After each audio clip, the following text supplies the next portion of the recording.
learned that I wouldn't be able to make my own living and make my own way. Go for the steady paycheck that somebody else provides. That's right. Yeah. Study foreign languages, become a teacher.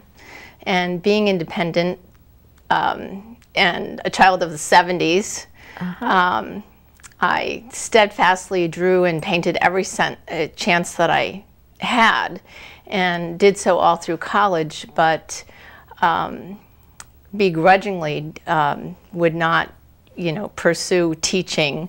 I did pursue foreign language as a minor, and earned my liberal arts degree from Southern eventually.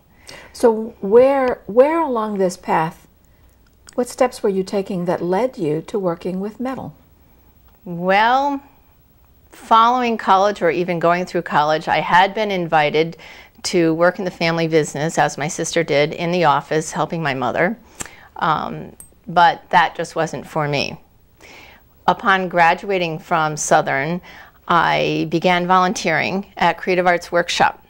It's a wonderful community resource in the New Haven area, and came to teach. And as a teacher, I could experiment and take any classes there at the facility that I desired. And eventually I decided I'd study Ann Lehman's welding class. And once I made the decision, I really couldn't get enough of, I couldn't learn fast enough. And so she referred me to study with a retired Parks Department worker from the city of New Haven, Joe Coriali.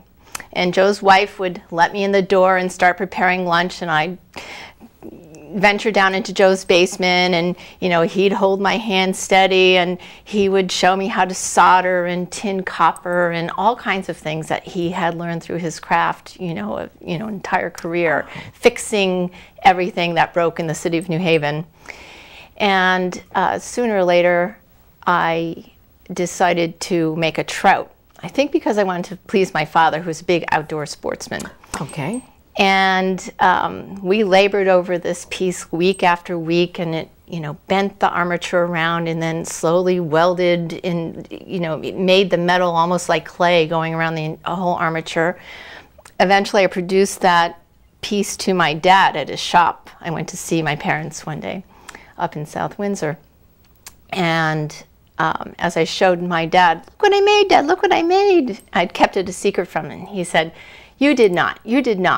And as he realized that, we went back and forth a bit, and then he realized I was telling the truth, and he led me over to the oxy-acetylene brazing area and said, "Anytime you'd like to dabble here, you're invited. I've got the tools, I've got the space, I've got the materials." And that's how it started.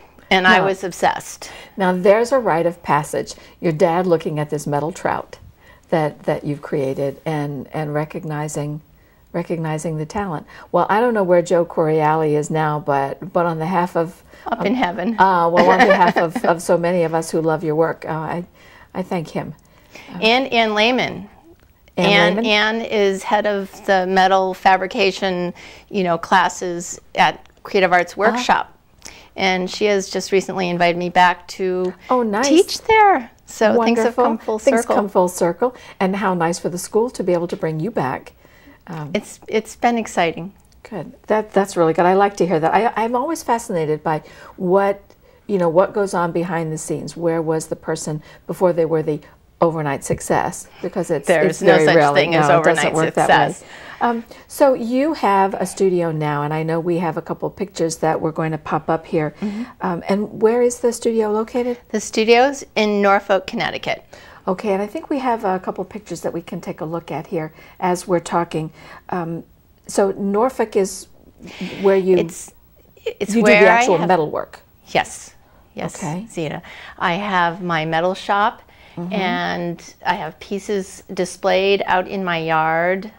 It's my dream to make an entire sculpture garden there, and if I can ever stop moving from place to place, which I think I finally landed, I'll be able to create pieces all over the expanse of the land there. And I think we have another picture oh, here we are. Here's the studio from the outside. Yes, that's the building that I made in 2000. And the first floor houses a lot of my licensed product and many originals. I think that there'll be some shots. Yeah, we'll take a look at that one too. Oh, here's it's quite large. It is sizable. It's built into a hillside, so hopefully it doesn't look that austere. That's when it was just made. But out the door there, that's where I like to do a lot of my metalworking outside. Oh, and here we are inside, filled with all those fanciful flights and those are originals, the big pieces in the foreground. Beautiful. And you'll see some of the licensed product from China on the right, the fanciful flights.